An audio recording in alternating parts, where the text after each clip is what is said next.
I'm Layla Saad, and my life is driven by one burning question.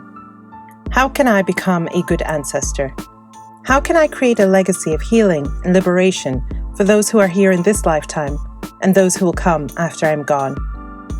In my pursuit to answer this question, I'm interviewing changemakers and culture shapers who are also exploring that question for themselves in the way that they live and lead their life. It's my intention that these conversations will help you find your own answers to that question too. Welcome to Good Ancestor Podcast. Often described as a force to be reckoned with, Nova Reid is an inspirational speaker, writer, and diversity and anti-racism campaigner. Nova approaches her work from a unique position and uses her professional background in counseling skills and mental well-being and understanding of human behavior to encourage meaningful change from the inside out. She has worked with over 200 progressive organizations and clients, including Change.org, Lufthansa, and Bloody Good Period, and has also recently launched an online anti-racism course. In 2019, Nova was shortlisted for an Inclusive Companies Award and nominated for a National Diversity Award. Nova is a passionate advocate for equality and helping people be the change they want to see in the world. She regularly appears on BBC News, Sky News, and BBC Radio as an expert on race and diversity matters. In 2018, Nova was invited to attend the royal wedding of the Duke and Duchess of Sussex to provide expert media commentary. Nova is a popular keynote speaker and a regular mentor at the South Bank Centre's Women of the World Festival. In March 2019, Nova was invited to lead a panel at the UK's first She Summit. In the same month, she was honoured to be named one of the top 100 Black British women by the Black Magic Network as part of International Women's Day 2019. Later that year, Nova was invited by Tedx Frankfurt to give a talk on microaggressions. Nova is a regular writer for publications including Refinery 29 UK and Restless magazine, and is also the founder of multi-award-winning wedding platform and London show New Bride, the leading inclusive platform dedicated to diversity in the mainstream wedding industry. Nova is a passionate advocate for equality and helping people be the change they want to see in the world. Hello, everybody, and welcome back to Good Ancestor Podcast. I'm your host, Layla Saad, and I'm here with this beautiful queen today, Queen Nova Reid. Welcome to Good Ancestor Podcast. Oh, thank you so much for having me, Layla. What a pleasure. I'm so excited to be here with you. I'm very grateful that we got the chance to meet just very briefly in person a few months ago, caught each other on the rooftop of the South Bank Centre? Yeah. And it was a beautiful sunny day, and it was such synchronicity because I thought I wanted to see you, but I thought it's just going to be impossible. And there you were. Yeah, it was amazing. So we were, for context, for everyone who's listening, we were at the Women of the World Festival at the South Bank Centre in London. I was in the UK for my UK book tour. And Nova and I knew we were going to be there at the same time. You were in the audience for my talk, right? Yes. Along with, and I could hear like the hell yeses. You were the the choir in the audience.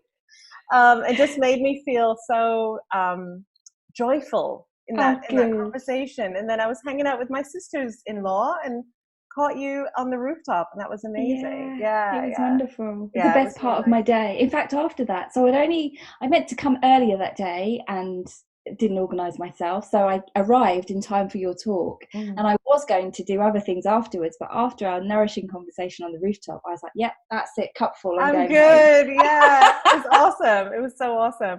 And it's so wild to think about it, that was just a few months ago, and now the idea of being anywhere near each other is just, I'm looking forward to the days when we can be out in the sun in London and out on the streets and seeing each other. Yeah.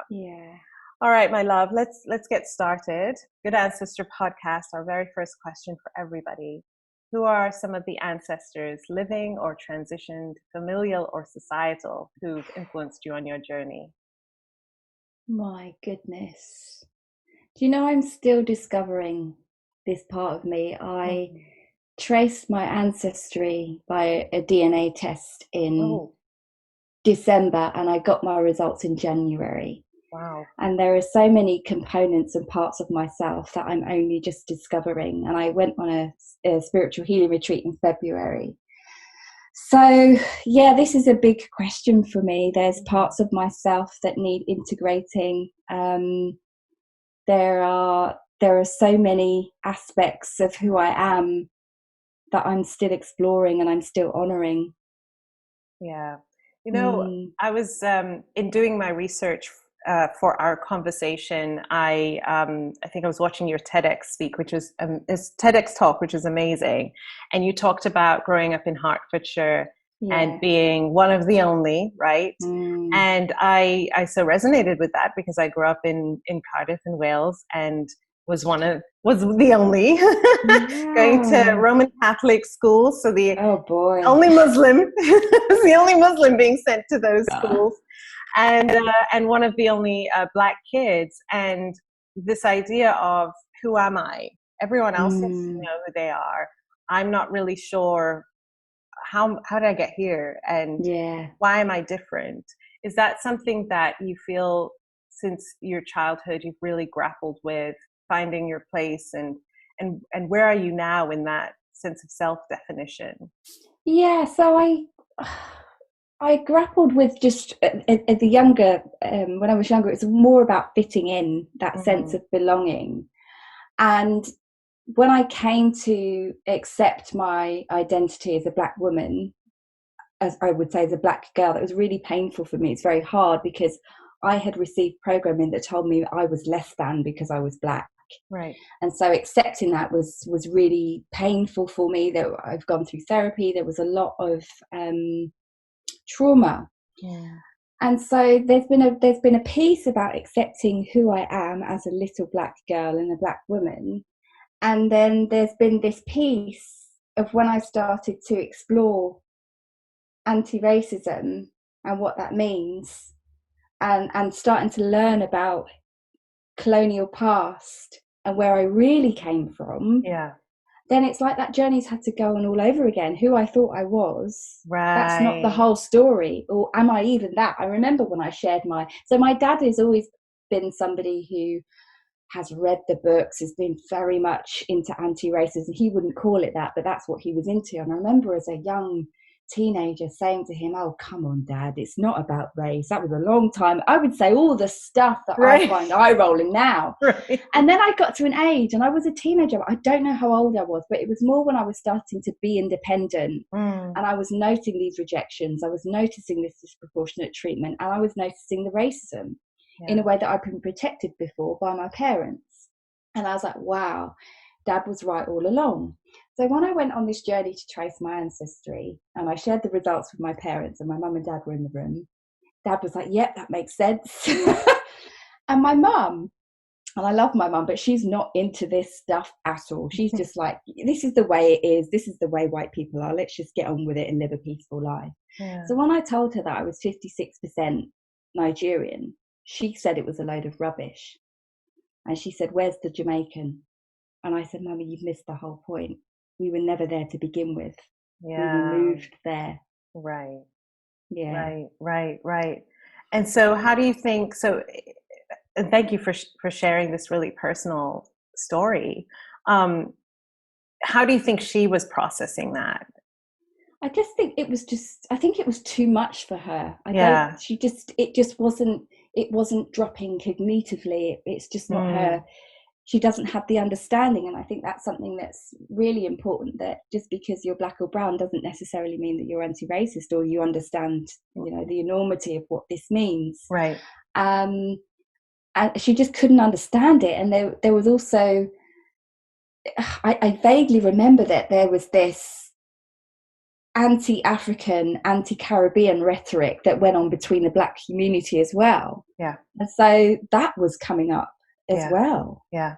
There's a way in which I definitely saw it in the UK when I still lived there, and I've seen it when I've traveled around the US as well. And I think it exists also within, European countries that were colonizing, parts of Africa and other countries where it's like, but now you're here, so just be British. But now you're here, so just be American. You don't need to go digging into that stuff. And the extent to which you start saying, actually, yes, I'm British and I'm also these other things, there's almost like you're betraying. Right? Like there's a sense of betrayal, and now you're being treated as if you're othering yourself and saying, then you don't really belong here. Yeah. I mean, it's so layered. I remember growing up because I speak a certain way. I would be told that I was a coconut and that I wasn't black enough. Right. And then there was all my struggles with my identity anyway. So this just not feeling like I belonged anywhere. And it's like, I can't be. When I'm British, I'm told I'm not British. When I claim my Jamaican heritage, I'm told I'm not Jamaican enough.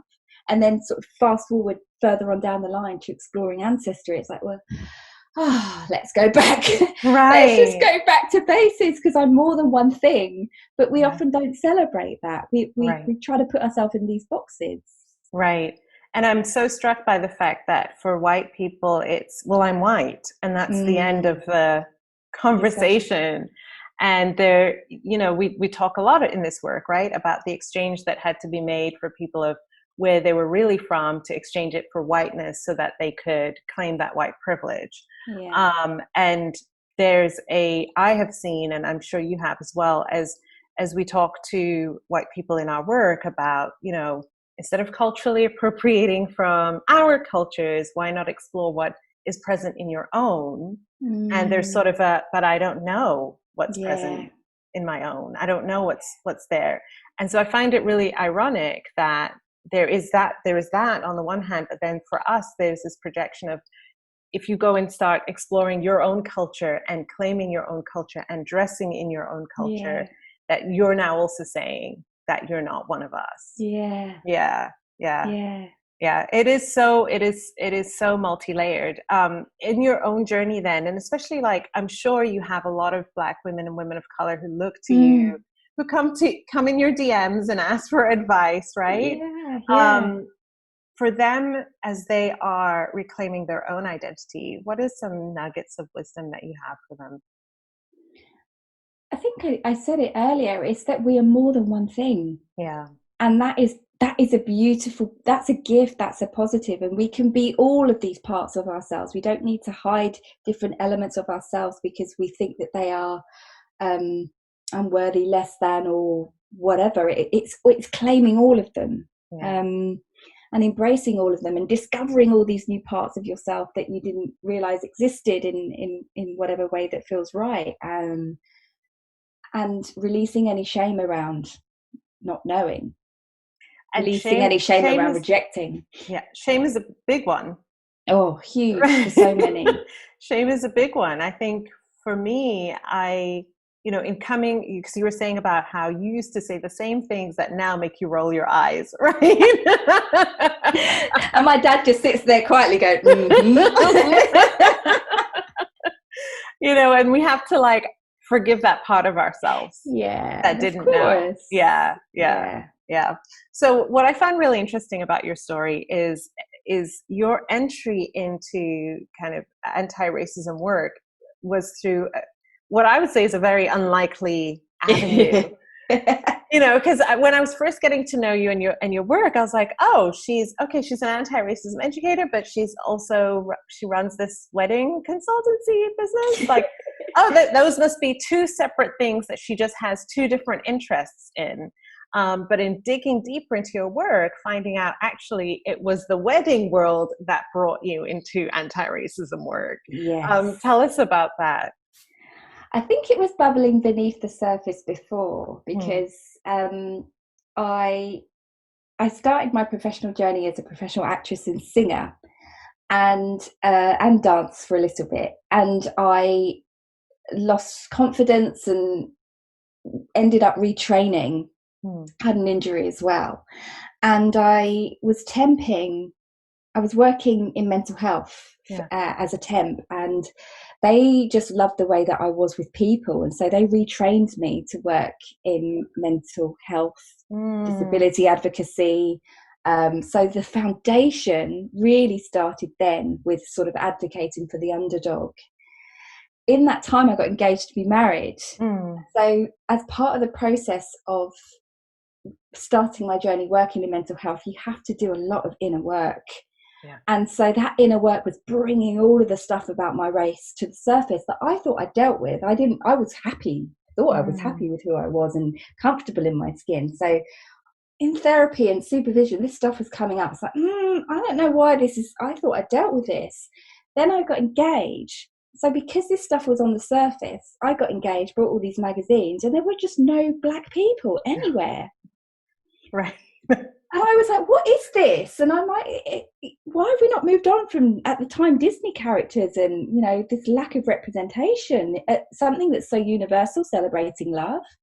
And so I was at the point where I was much more confident in who I was. And I was like, I'm not tolerating this anymore. So I just started blogging and ranting about it. And that's what was the catalyst to me starting in that space, to drive forth more representation and to challenge publishers who were saying that they would never put Black women on the front cover of a magazine because Black women won't sell and white women won't buy a magazine with a Black woman on the cover. And they were saying this to me. And so you would be emailing them to ask how come, right? So I wrote letters at first and got fobbed off. And then I thought, let me just create my own platform, which is called Nova Reid. And then that sort of evolved. It evolved into a website, a directory, a wedding show. And so as I grew more successful in that space, and also I wasn't going away, suddenly these publishers were contacting me and asking me about what they can do to improve diversity within their publication or business. And was that most likely because they'd been called out, or? Yes. Yeah, because there's nothing that I see that, you know, motivates the status quo, dominant culture, to change unless very tough pressure has been applied. Yes. Sadly, it doesn't often come from within as a, you know, something needs to change here. Yeah. And hugely, the wedding industry is hugely institutionally racist. I'm not going to make any, like most industries, I haven't engaged. And I think it was an article I wrote for Huffington Post that got their attention because I named them. And at that point I said in their 60-year history, they have never had a Black woman or a woman of colour on the front cover of their magazine. There's the evidence. Wow. It's really striking me because, you know, on this podcast, I get to speak to some of the most incredible people in the world, and each one of them works in a different field. And exactly what you've said, I've heard from people in the wellness space, people in, you know, in the fashion space, like all of those things. Again, that this space is institutionally has always been extremely white. White supremacy is the foundation upon which this industry is built. And we're in the year 2020, and, you know, still the representation has been this much. And so it's, I mean, for the listeners, people of all races, oftentimes it's like, oh, there's going to be an area of life in which white supremacy isn't not present. The wedding industry, there's no white supremacy there, right? That has nothing to do with racists, right? And then you dig up, and like you said, just laying the facts out and saying there has never been a Black person, a woman of color on the cover. And what really strikes me about that, when I was doing the research about your work and watching a video that you did, I can't remember where it was, you were being interviewed, but it reminded me about what I've said about what I notice when I watch movies.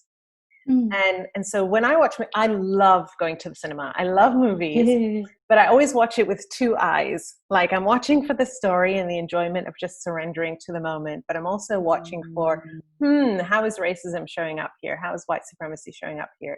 And something that I notice is that in movies where there is a love interest. The love interests are usually white. Yes. If they're not white, if we're going for a diversity thing here, it has to be an interracial couple. Yes. Oftentimes, the person who is a person of color is very light-skinned. And that's the way to make it acceptable, in air quotes, to everybody, in air quotes, to dominant culture. Yeah. You will not see a love interest with both partners being Black people unless it's considered a Black movie. Yeah. Right. That means it's now been it's usually been made by Black people. It's an all Black cast, right? That's the only time that you see that. So this idea, so I'm looking at, like you said, with the wedding magazines, you're seeing brides and grooms who are, or brides and brides, and grooms who are all white. Yes. And that's expected to apply to everybody. So you, Nova, were supposed to be able to find yourself within whiteness. But if you were on the cover, right, a white woman cannot find herself in your Blackness. Yeah. That was the thing. It was like, if you're Black or brown, use your imagination. And you know, we for the most part we had to. And I remember when I started to speak up on this to friends and family and other peers and say, look, there's no magazine. I've gone through 3 magazines that have 300 pages, and there's not even a brown skin. There's not even a light skinned person in there. Right. It's not even anything. Yeah. And so the immediate response was, well, isn't there a Black magazine? Right. And my response to that was, this is a way. Why do I need to segregate? Right. And really that's really saying then, is this magazine then only for white people? Yeah, of course. Yeah, right. They're reinforcing what I'm challenging. Right. If I want to go and access things about my culture, then I know about my culture. It's in my family. I can ask for traditions and inspiration from my family. They're my source. Right. But if I want everyday universal tips on hair, makeup, wedding dresses, what things look like on my skin tone, then I'm going to go to those magazines, and they just did not exist for us. Yeah. And what really strikes me is so many people. I mean, for you, it was like, and like you said, you were at a point in your life in which those questions were coming up for you anyway. Yes. So you were noticing it. But for the most part, we're flicking through. We don't even notice. Yeah. And especially if you have white privilege, you don't notice. Yeah. And so I'm sure many people are thinking, what's the big deal? Right? Why? I'm sure. And so, jump from there, you starting New Bride, which is this beautiful business. Tell us about it, and tell us about the wedding show that you did last year. So it started just as a blog when blogging was in. And we don't do that anymore. We don't blog anymore. We're lazy. We just want social media quick fixes. And I really, everything about New Bride was different. Like, my logo was red. Everything in the wedding industry was pastel and pink. And I had this big, bold red and gold logo. And it started as me documenting my own planning. And then when I saw that my story was resonating with others, and then brands started to contact me and ask me if they could sponsor, and I'm like, I have no idea what's happening here. I don't know what this is. And so I thought, let me get married, and if I still have the same energy behind it post wedding, let me see what I can do to monetize it and turn it into a professional space. And so that process started in 2014, and then I went full time in the business in 2016, and that was when I wanted more from it, where I was seeing the value in in-person experiences. And I did regular, because what happened in that space was my blog was very small in terms of numbers compared to my white peers who had, some of them had 200,000+, some 500,000, some even over 1 million. And I had, I think at that time on average, about 16,000 followers. So much smaller. And so when advertisers who weren't really engaged in this work, but wanted to tick a box, wanted to get in touch, and they asked me for my fee, and I would tell them, they'd be like, but your blog is so much smaller. And so they saw the numbers as the value. But I was like, but it might be smaller, but they are engaged. I know where they shop. I know where they read. I know what they like. Yeah. And they are loyal. They will give word of mouth recommendations because they're not being served anywhere else. So it was trying to speak to them about the value as niche was interesting. And so in doing these annual surveys, what was coming up was that wedding shows were really, really inadequate, that they didn't meet needs, that people were receiving racism, automatic assumptions about whether they could or couldn't afford a service, being ignored. Yeah. Oh my God, so much stuff. And so I thought, there's a niche here. I'm going to be mad and do a wedding show. The trouble with the industry. And had you done anything like that before?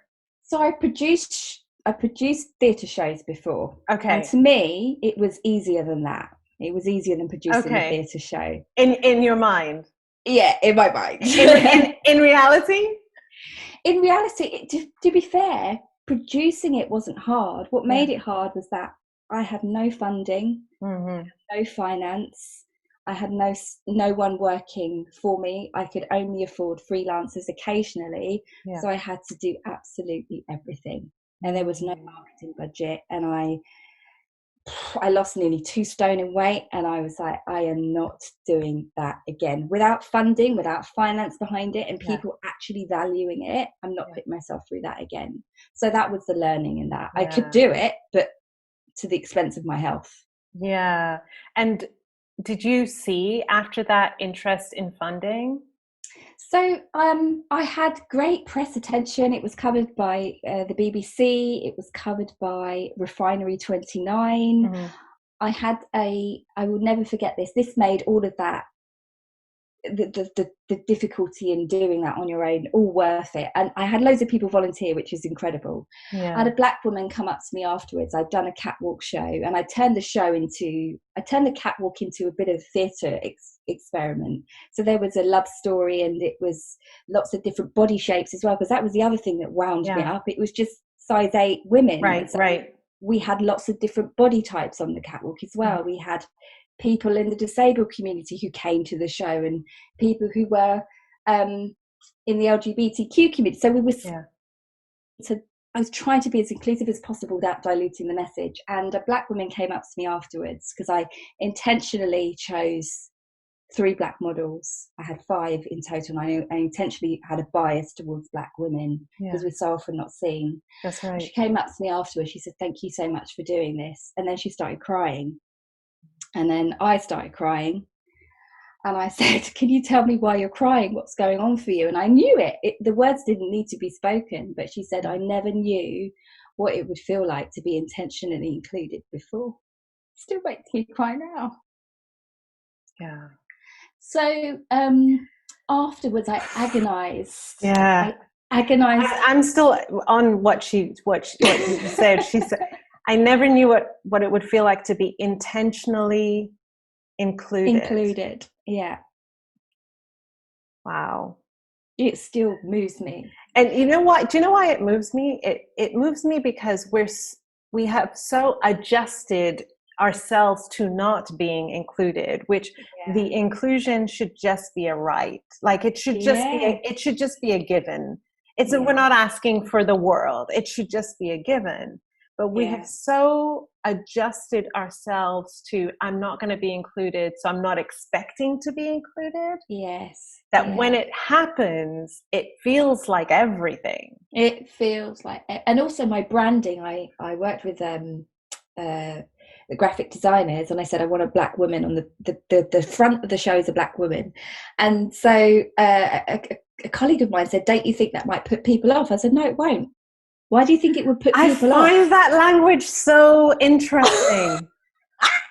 I find those words so interesting, because not just because they've said it, because so many people say it all the time in all kinds of ways. Yes.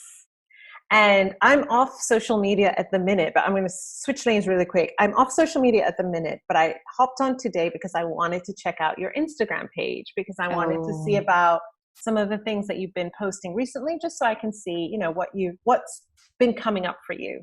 And you posted about the Fred Perry campaign in the UK. So for those who don't know who Fred Perry is, or Fred Perry is a very British brand, and it's a very and there's a culture around it. Yes. So this is so relevant right now. Tell us what happened with Fred Perry. Oh boy! Which is a clothing. For those who don't know, it's a clothing brand. Clothing brand. I think they do women as well, but I think they're renowned for providing clothes for men. The men. Yeah. They're not my style, so I'm not hugely into them. But there was a recent campaign they've used with 4 models, and they've used, I believe, 2 dark-skinned black men and then 2 men of colour to front their campaign. Yeah. And it kicked off on Twitter. Right Fragility kicked off on Twitter with a white guy saying, I take it you no longer want me as a customer, then bye. And then a thread of comments on, this is diversity bullshit and we need to boycott the brand and they don't want us as white clients and they're taking all our women. It just completely escalated. So of all of the years and the millions of images of white men modelling, they are losing their shit over 4 men of colour being the face of their brand. And that's exactly what that person said to you. Won't it put people off? Yeah. If a black person is front, right. I mean, everybody who knows the ethos of my brand, New Bride, and what it stands for in the industry, those types of people wouldn't be coming to my show.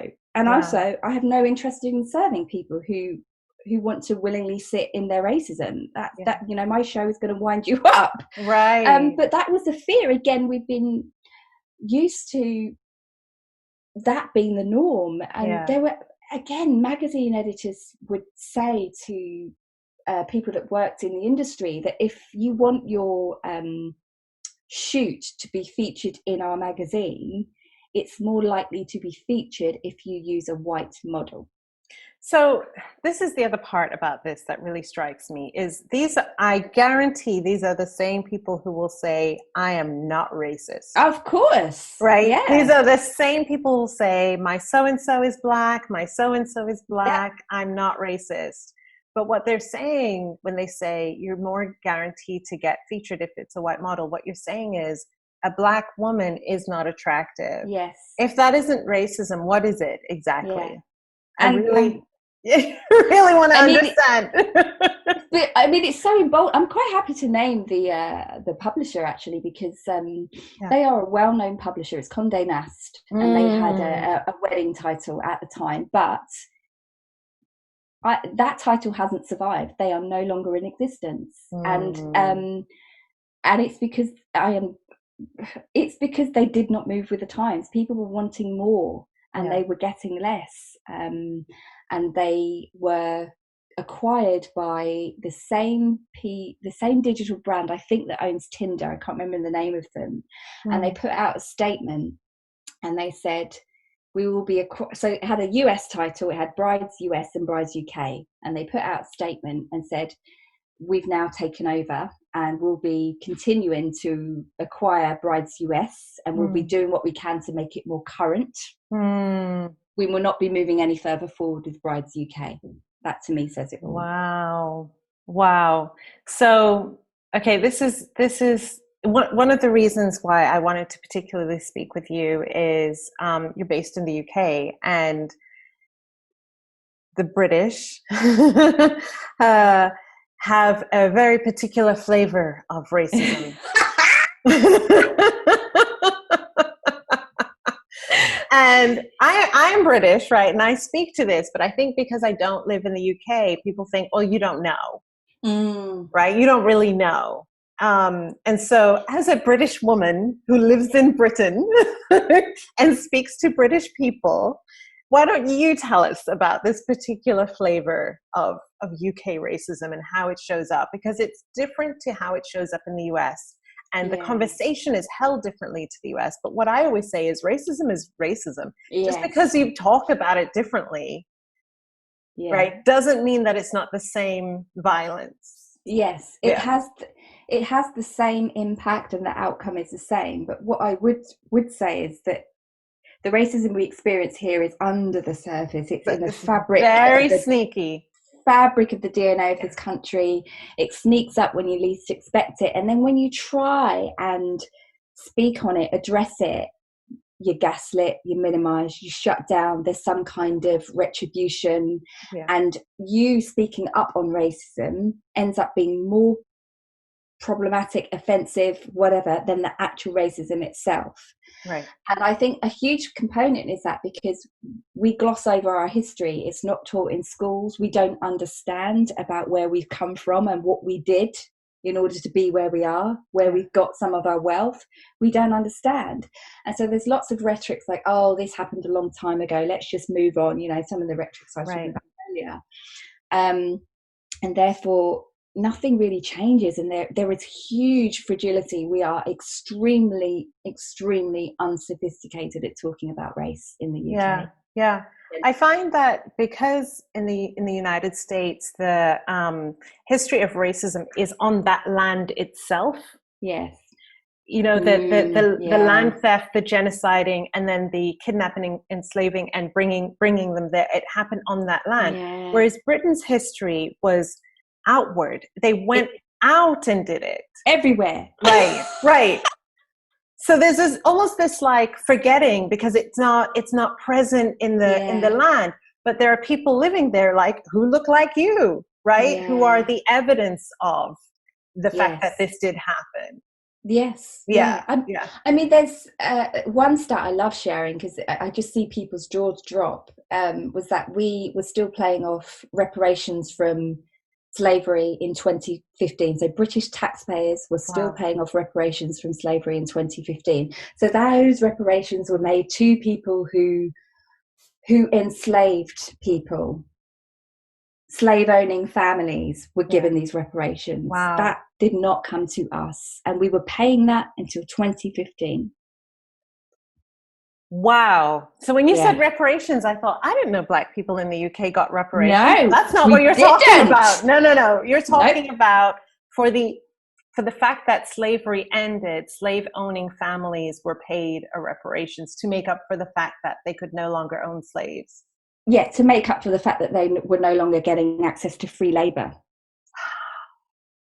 And that debt was so large, that we as British taxpayers only just finished paying it in 2015.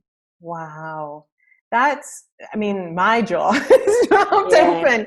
It's my favourite. Yeah, it's, wow. And the other thing about British culture, which is, it's just very inherently British, is we don't you know, it's rude to like make a fuss of anything. Yes. So if you're angry, you know, sometimes, you know, I live in Qatar, and we have people of all cultures here. Yeah. And I remember when I would work in a corporate job, we have people of all cultures there. And oftentimes it was white British men who were in those managerial positions, right? And everyone else was all other kinds of cultures. And I could tell when they were not okay from the way that they spoke and their tone, but it doesn't translate the same to other cultures. So you kind of have to like, there's what British people say, and then there's what they mean. Right? Yeah, It's two different. We're not good at being honest, and I don't mean that people are going out of their way to lie, but they're certainly not telling the truth. They're certainly not speaking about how they really feel. Right. So it gets coded in other ways and communicating, which I'm not saying is inherently wrong. I'm just noting it as just a British quirk. But when we're talking about racism, which you need to have direct conversations about what's actually happening, this is where this way of communicating becomes an even bigger source of harm. Because that's where the gaslighting happens. Yes. Yeah. Completely. Yeah. Completely. And you were part of, you know, this journey that you've been on in working in the wedding industry is you got to be a part of Harry and Meghan's wedding. Oh yes. I have a lot to thank that couple for. Yes, you do. You were interviewed a lot as part of that wedding. What was that like? Do you know what, Layla? I remember a colleague, and I'm going to name her. She's actually a former client as well. Her name is Denise, and she said to me before Harry and Meghan were engaged, she said, they're going to get engaged. You have your blog post ready. Oh, she and knew. I was like, oh, really? Because I wasn't a royal. I don't follow celebrity. It's just not me. And I'm like, oh, all right. So it was in my mind. Yeah. And then when they got engaged, I wrote a blog post that night, and I think I published it the morning after. And it was all about what it might mean to have a woman of colour in the British monarchy. No other platform in the wedding industry was talking about that. They were all talking about what dress you might wear, all of the frivolous stuff, and I was talking about the historical significance of having a woman. I remember my mom was like, "Wow, the Queen is gonna let a person of color be in her royal family." You know, like my mom was like, "Times are changing," you know, because it is so unprecedented. Yeah, it made the most sense to me, and it was that blog post I did.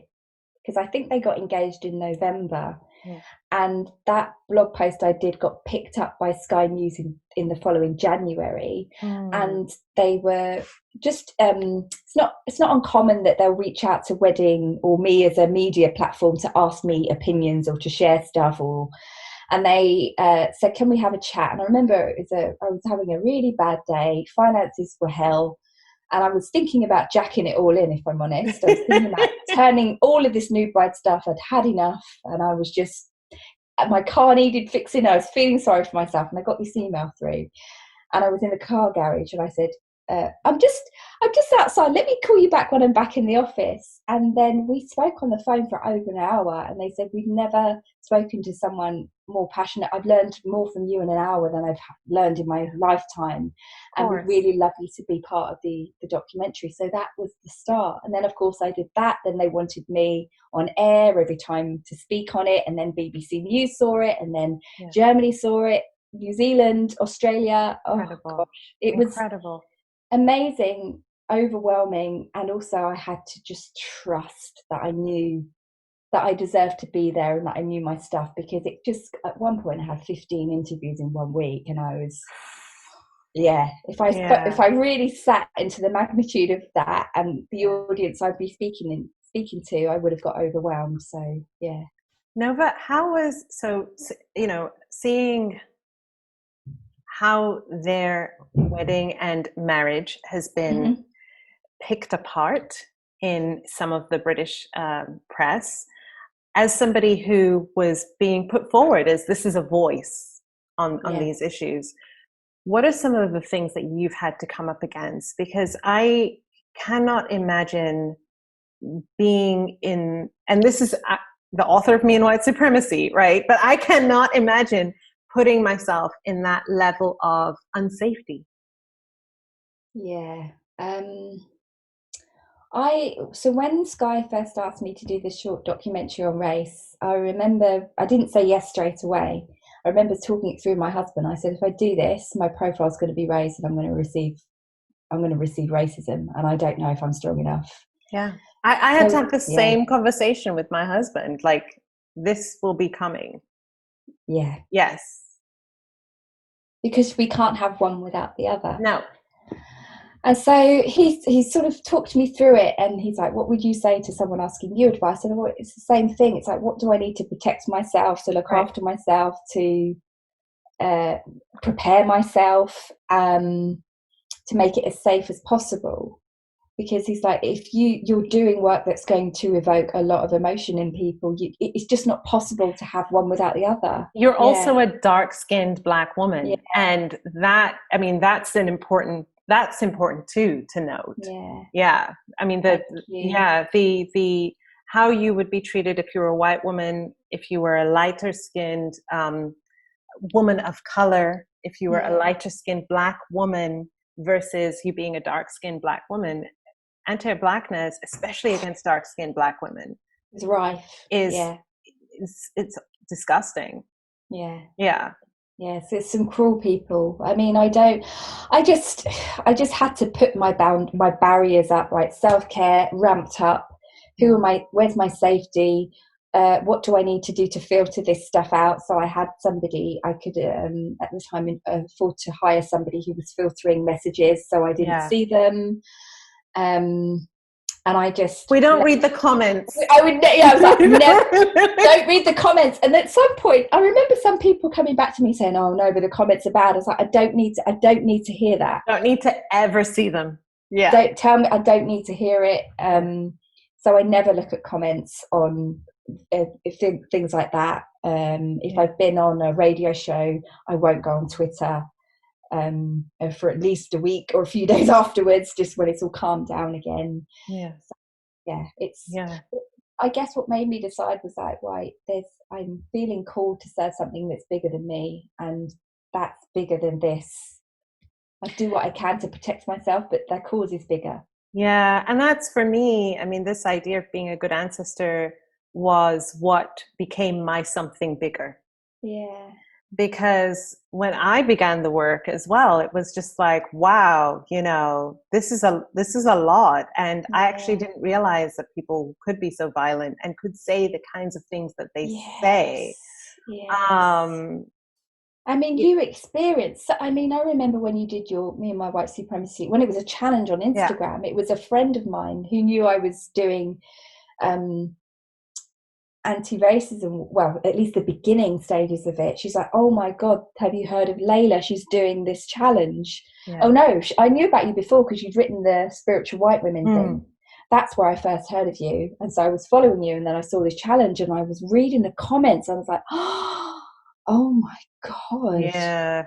I was really worried about you. Yeah. And that's the thing, we see each other, right? And we're like, "Are you okay?" I was like, I don't know how she's even, oh my God, because I'm terrified. But it's that same thing, like you said, like there has to be something bigger, because not by choice would we do this work.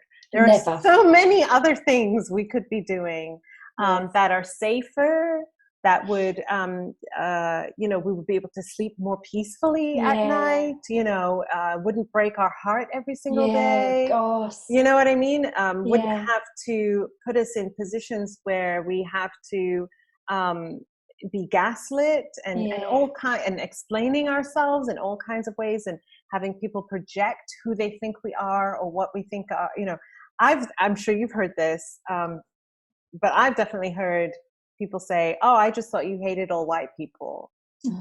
And it's like, what did you read in what I said where that was? I've had you're racist against white people. I've been called middle-aged before. I'm not sure how I feel about that. bitter black woman. Yeah. And disgusting. I've been called. And it's like, in the beginning, for me, that was really hard, because I was still we're always in a state of becoming, as Michelle Obama would say. Yeah. But I was very much gaining my sense of self from other people's ideas of me.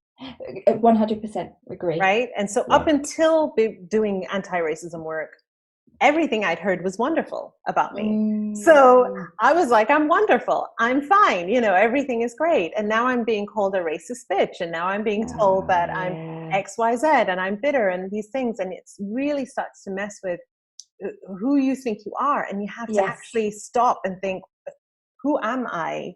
Yes. How do I define myself? Because I can't move forward in this work. Yes. Until I know who I am. Yes. Yeah. Oh gosh, that really resonates. Yeah.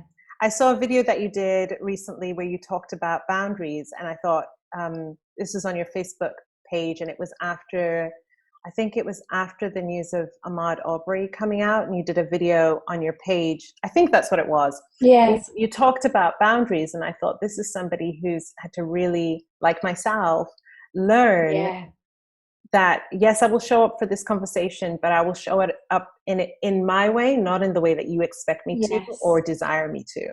Yes. Yeah. And I remember this resonated in your on your book tour when you were being interviewed by Jude Kelly, when you were talking about I come from a therapeutic background anyway, so I've always been into therapy. I've had therapy, clinical supervision, all of that stuff. But what I had noticed was that when I started doing anti-racism work, I wasn't in therapy.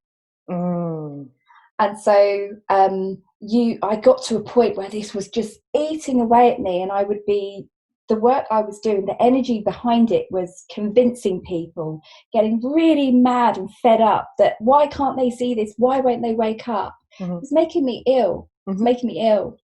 So I do a lot of inner work anyway, and then I think I'd started on this journey since last year of just really going in, and also the more I was teaching anti-racism work, the more I was like, I've got some internalized racism. Yeah. It springs up and punches you in the face. Like, oh, Kinder surprise! Yeah. So it's like and also there was such shame around it, and I needed to do it. So sort of going back into therapy, going on this healing retreat, working with my therapist now has supported me in defining how to do this work safely and from a place of power and not my pain, because it was coming from my pain. That's right. It was coming from that wound of all of the remembrance, right, of everything. And it's a very dangerous place to put ourselves in, because it eats us up from the inside out, and then it doesn't serve the work. And you know what I mean, it was a process, but I had, I should say,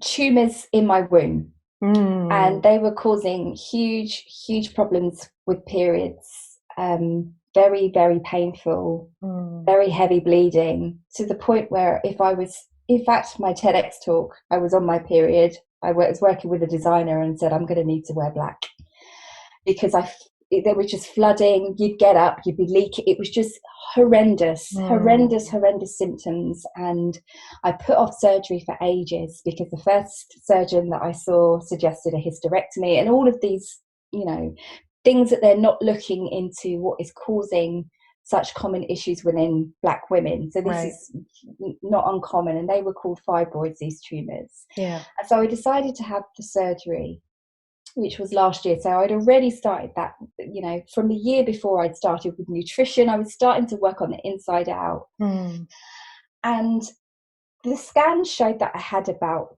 12 or 14. Wow. When it came to having the surgery and the surgeon coming to see me afterwards, he said, Nova, we've removed 37 tumours. Wow. Nova. My husband was visibly gasped when he said, that's almost one for every year. Wow. And it was at that point I was like, no more am I internalizing this stuff. I am not working in unhealthy ways. I will put my boundaries up, and if that means some relationships end or people don't like me for it, I'm okay with that. I will not allow this stuff to go into my body, to show up in my body as trauma in that way again, because that's what it was. That is so powerful. I mean, I've heard you talk about how racism causes trauma, that we're living with that trauma, and seeing how visibly it, part of it was it's coming out in these fibroids and in these tumors, right? And that's the thing that many people who have white privilege do not understand about how it's impacting. Just because you're not seeing the N-word being used, or you're not seeing somebody visibly cut, right, or visibly beat up from a racist attack, doesn't mean that those microaggressions, as you talk about in your TEDx talk, which I really encourage people to go and watch, isn't having that kind of deep psychic, physical, mental effect. And there's, by all means, for the people who are more curious, go and read up about transgenerational trauma and how things are passed on from generation to generation, especially in the womb area in women. There was I guess I would describe her as a spiritual healer called Sibonfu Some. And she she died early, and she had this tumor in the same space in the womb, and I'm like, But the research that I was talking about in my Tedx talk around trauma was talking about more mental health. Yeah. And there was a study done by neuroscientists, and it showed people exposed to the study was with Black people, I need to preface that, Black people who were exposed to regular racial stress, they were looking at the brain pattern, and it was showing the same brain pattern in Black people as soldiers who had served in war, as war veterans, and it was showing up as PTSD. So that's just one study. And define for the people who are still not getting it, the racial stress. What does that racial stress look like?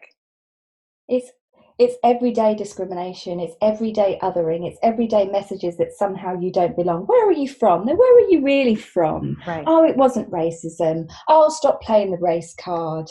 Yeah. When will Black people get over slavery? It's pay inequity. It's disproportionate healthcare outcomes. It's Black women being 5 times more likely to die in childbirth in the UK, and nobody really interrogating why. Right. The disproportionate treatment or the disproportionate outcomes that we're seeing from COVID-19 that impact the Black, that's the stuff. Right. And it's not because we're diseased, inferior human beings. Well, I was going to say, I think white supremacy's narrative around that is there is something inferior in Black bodies that would cause that to happen. Yes. Right. And this idea that fundamentally Black people and other people of other races who are not white are different to white people. White people are the norm of what it means to be a whole human being. Yeah. And everyone else is another kind of setting that is inferior in some way. Yes. Yeah. And that's a really insidious way to deflect from the harm that whiteness does. Yes. Yeah. It's a racist and it's a negative stereotype. Of course, just like across all races, there's going to be people of different social economic backgrounds, and that's going to impact your access to healthcare. Yeah. Of course it will for anybody. But what the spin on CB19 was that it's because we've got a vitamin D deficiency. If that were the case, and we all live in cramped housing, well, no, because there were many who passed from it, who are consultants who earn a lot of money, who are not living in cramped multi-generational houses. Right. Same rhetoric would go with Black maternal health. Serena Williams is multilingual, highly affluent, and she nearly passed away in childbirth because she wasn't listened to when she said she was in pain or when something wasn't wrong. Right. Yeah. And if we strip back to studies that, I think it was a 2016 study that revealed white medical students still believe that Black people can withstand more pain. Yes. Of course, that's going to impact how you treat people on a ward. Of course. And it's, when I'm having conversations online about racism, I think, and also when I do like events. So I recently did Good Ancestor podcast live, where we had a live audience, right, virtually, or when I've done like master classes and there's a Q&A portion. A comment that I'll get over and over again is, I'm a British woman, or I'm a British person, or I live in the UK, and it's different here. It's not that here. So how do you suggest, like, what are the things I need to be looking at here, because it's different to what you're saying about the rest of the world? And these things, like, I just can't like underscore this enough. I just can't, because it's this exceptionalism that happens. Right, where it's like, that is the rest of the world, specifically the US. It's not us. It's not, we're not here. That bad. Right. We're not that, and then it turns into this weird competition about, well, who's more racist. Right. I had that on LinkedIn last week. Someone asked me, if the comment was around Harry and Meghan again, and they were like, well, if Britain's so bad, then why do you think she's gone to America, which is even worse? I'm like, based on whose standards? Like, what makes you think racism in America is worse? Because I'll tell you something. I have these conversations with my husband, who is less patient than me, and he says to me, "I would rather deal with an overt racist." That's right. Any day. Over dealing with this insidious stuff. Any day, because then I can just be like, bye. Yeah, you can deal with it. You can manage it. Right, right. So there has been in the UK, post-Brexit and the current PM and all of the changes that are happening there, a definite rise in the incidence of racism and acts of racism. Yes. And that's scary. I don't live in the UK, but my family do, my brothers, my nephew and my niece. And it's like, it's when I think about it, I'm like, we're in 2020 and that's coming back up again. It's always there, like we're saying, but it's coming up in this way that people feel more emboldened to do these things. How are you navigating that?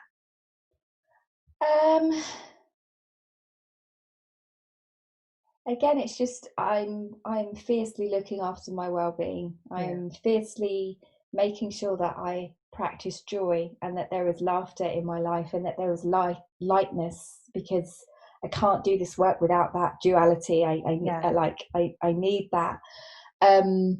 Boundaries, having to make decisions about relationships I want to invest in.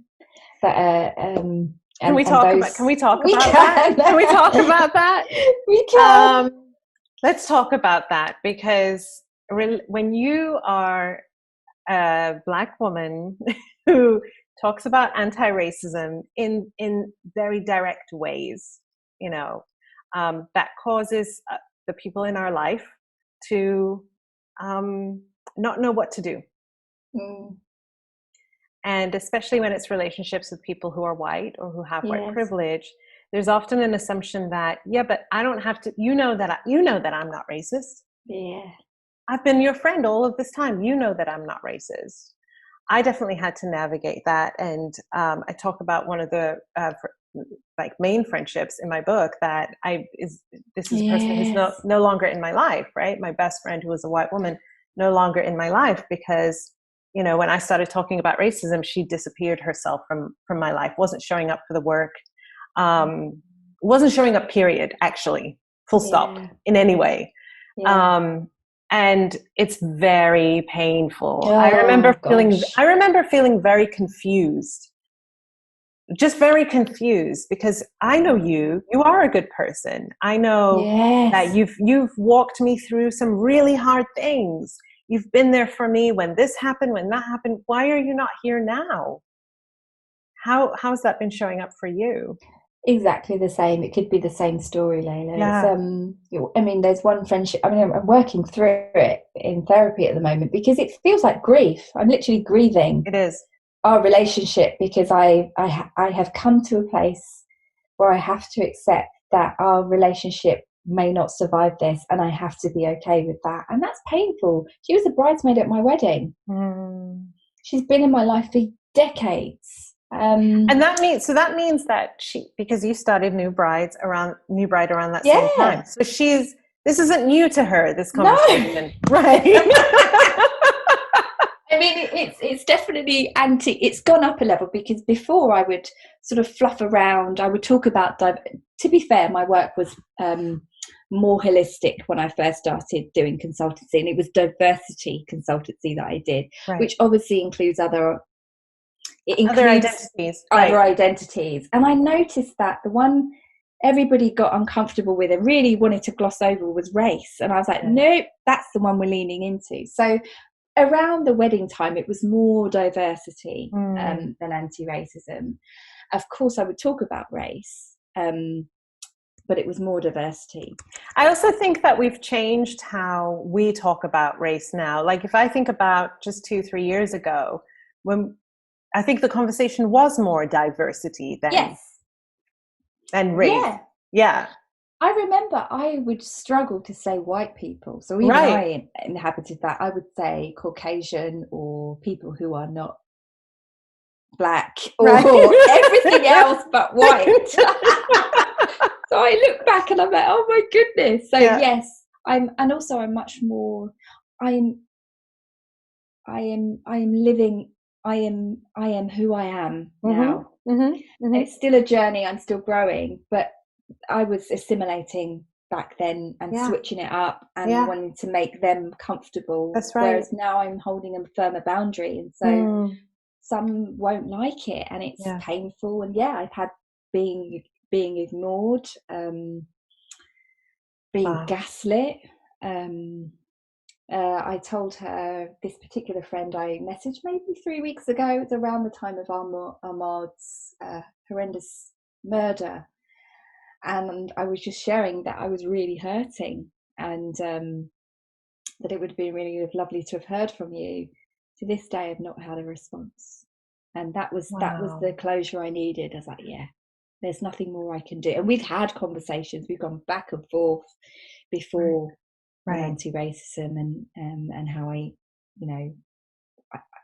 need to be able to be myself in this relationship, and the behavior hasn't changed, the outcome hasn't changed. So and that's the because we're talking to, on our platforms, right, hundreds, thousands of people every single day, but we're human beings. We're human beings who have individual relationships with individual people, and I can say everything to all the people, but that you're my person. You're supposed to be my person. And this is, that's the real, that's when you start seeing the real cost of white supremacy. Oh gosh. And it was so painful, because again, I was like, she was a bridesmaid she's a bridesmaid at my wedding. She's a gorgeous human being. Right.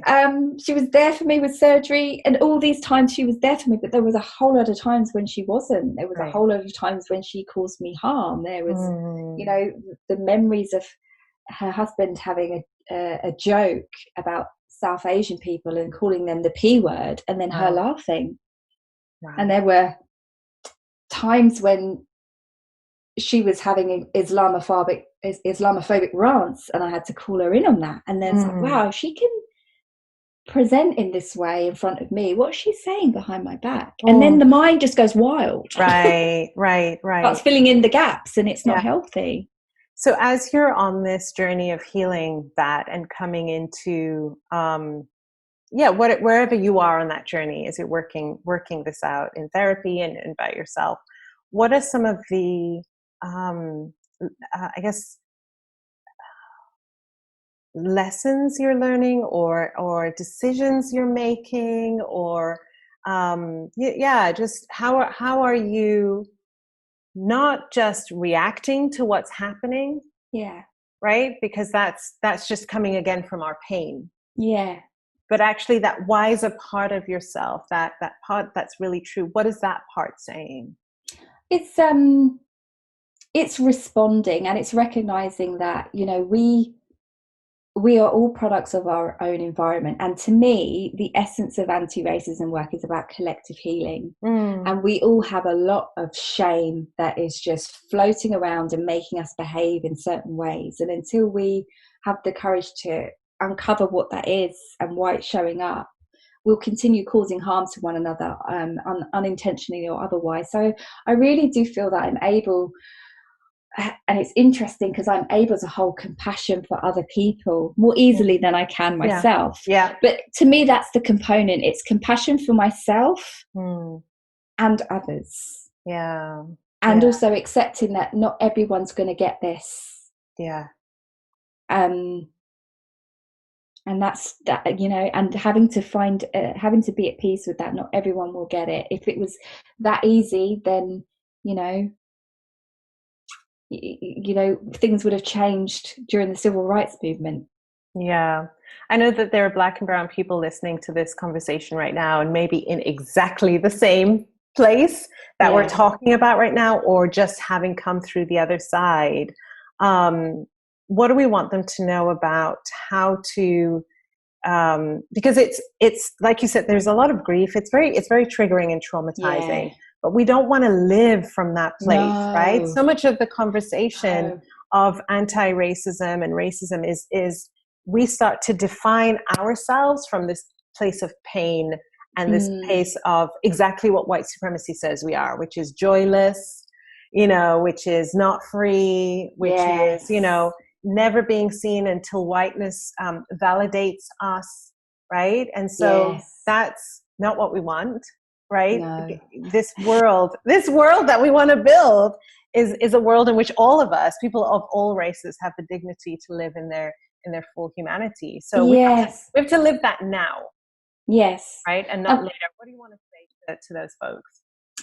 So I hosted a 5-day program at the end of April, just for Black and brown women, and it was all about learning to be allies for ourselves. So learning to address microaggressions when they happen in the moment, looking at how, figuring out what our triggers are around anxiety, building resilience, all of this stuff. So bringing some of my mental health backgrounds into supporting them.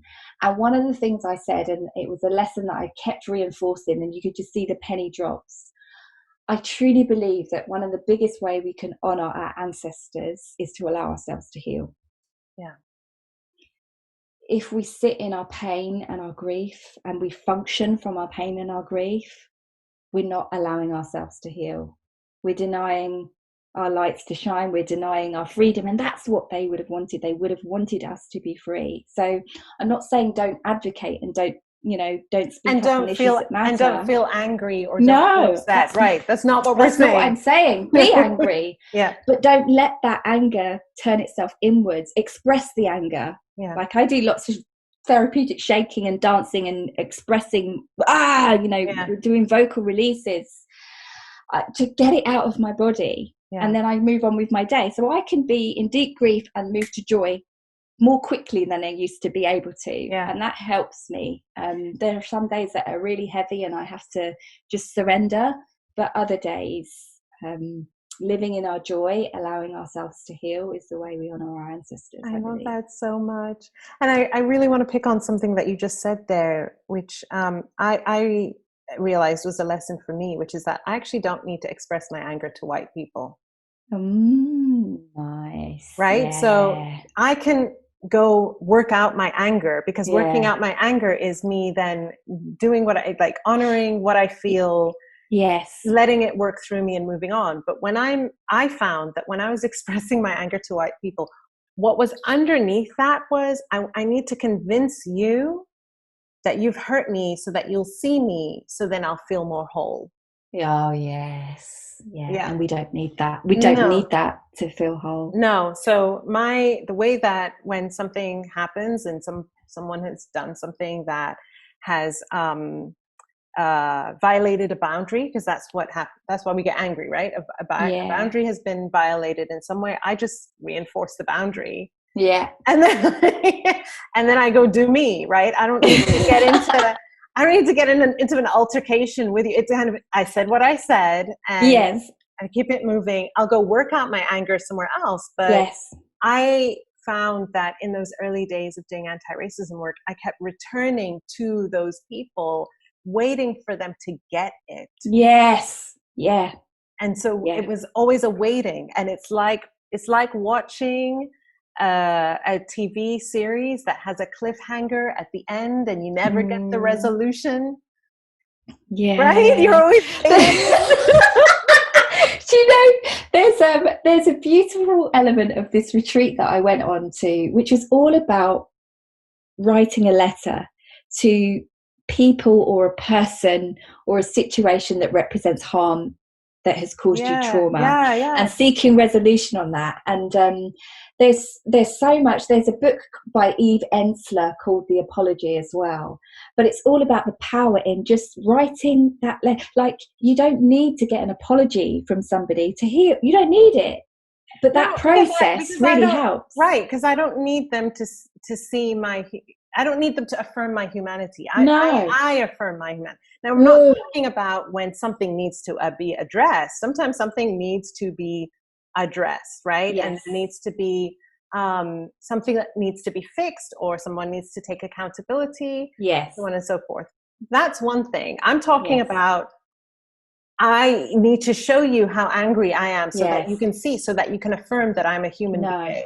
No, right? No. When I let that go, I got so free after that. Because it's that expression, allowing ourselves to not bite our tongue and suppress, it's for us, because we've been taught for so many years to suppress, to be subservient, to bite our tongue. So it's for us. That expression is for us. But I find myself catching myself sometimes, because, you know, sometimes you're just like, I'm just should I just be petty right now? Like the petty wants to come out, and sometimes, you know, you do it and then but most of the time I'm like, it's not even worth it. Like and this is what you're saying, I made the decision that my peace and my joy come first.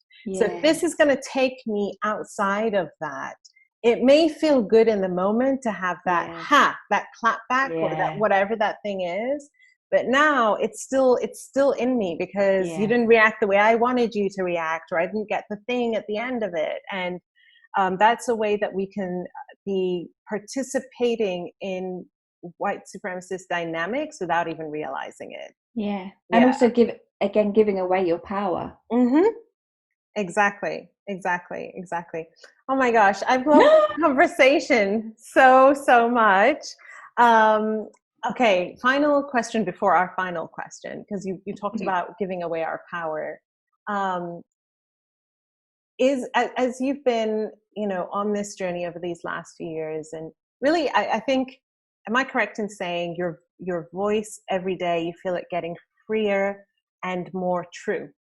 It's definitely freer. It's much more liberating, and it's my truth. So I am owning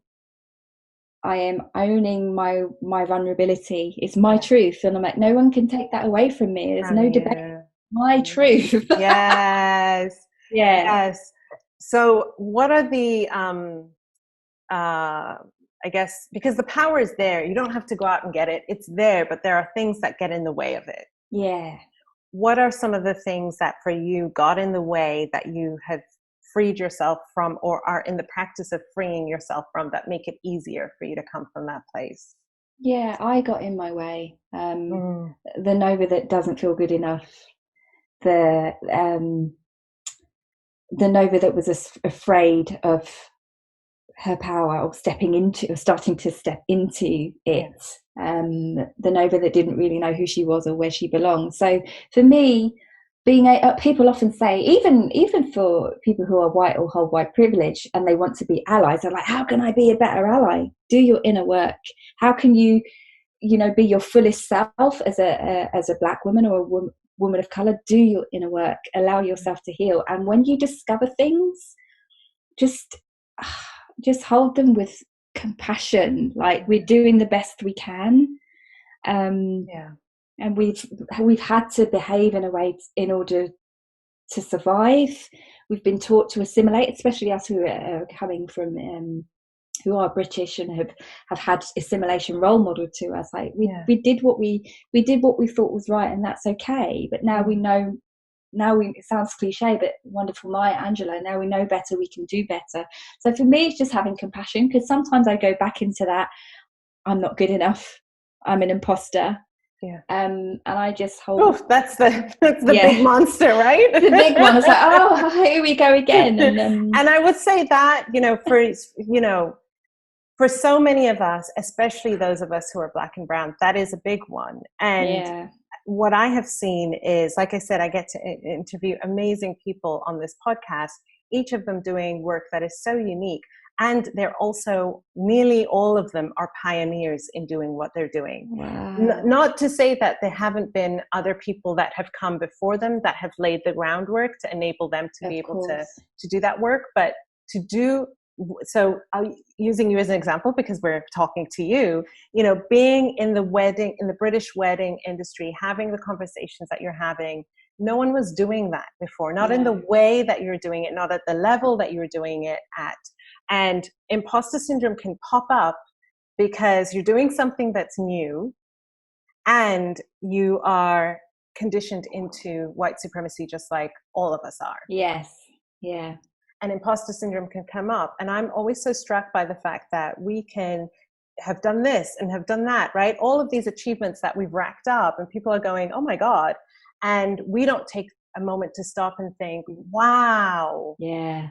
Wow, and I say that not to say you have to have those achievements to have that moment to celebrate yourself, but making it through the day is an achievement. When you've got racial microaggressions every single day. Yeah. Like I'm noticing, for example, the level of peace I'm feeling being offline at the moment. Yeah, gosh. Do you know what? Yeah. You know what I mean? It's hard. I took 4 days offline and came back on today to more drama and bullshit. So it's there is a lot of power. Just getting through the day, and I think just really noting and celebrating and giving gratitude to the fact that there's that poem, I think it's by, is it Lucille Clifton or Sonia Sanchez? I cannot remember. But at the end, it's like, won't you? I think it's Lucille Clifton, and she says, "Won't you celebrate with me that I live this life, and every day something has tried to destroy me, and I'm still here." Oh, yeah. Yeah, butchered her words, but that's the essence. Poem, right? Yeah. And that living from that sense of pleasure and that joy is in of itself amazing. Because we can often feel guilty for living from a place of joy when our brothers and sisters are struggling or dying or whatever it might be. It's like, so there's this conflict, but we can be both. The two can coexist. And I think it's vital. Yeah. Okay, Nova. Oh boy. I adore you. I love you. Oh, likewise. I was really interested in how you answered the opening question about, the ancestors that have influenced you on your journey, and you're still very much in that journey of getting to those answers for yourself. But as somebody who I see as a living ancestor right now, what does it mean to you to be a good ancestor? Oh, to me, it's going back to what I just said.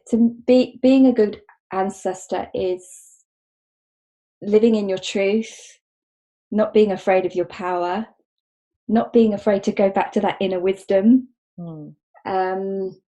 And it is all of that stuff. It is allowing ourselves to heal, because that is the best way that we fight this system, by healing and living in our joy. And I can't express it enough. It's nourishing. I wish I'd have got here earlier, but without beating myself up, I'm here at the time that I was ready to do, because it's it can be quite painful, but I'm here at the time that I've been ready to do this. And I think that the healing is collective healing is where change happens. Because if we are operating from a place where we're living in our joy and we're living from a place where we're speaking truth, that has a ripple effect on how you show up in the world, the relationships you have, how you inspire others, how you motivate others. And I think that's being a good ancestor, because that then leaves a legacy. That's it. I just want to thank you and honor you for the healing work that you continue to do within yourself first, and the space that you hold for the rest of us too. As a Black woman, it means so much to me seeing you shine and seeing you show up in your work the way that you do. And I feel we're all over the world doing this work, but there is this collective sisterhood of amazing Black women who are doing this work, and I feel very honored to be a part of that sisterhood. Oh, Layla, thank you so much. I absolutely adore you, and can't thank you enough for what you have endured and what you are doing now, because we're all part of that story. Yes we are. Thank you. Pleasure. This is Layla Saad, and you've been listening to Good Ancestor Podcast. I hope this episode has helped you find deeper answers on what being a good ancestor means to you. We'd love to have you join the Good Ancestor Podcast family over on Patreon, where subscribers get early access to new episodes, patron-only content and discussions, and special bonuses. Join us now at patreon.com/Good Ancestor Podcast. Thank you for listening, and thank you for being a good ancestor.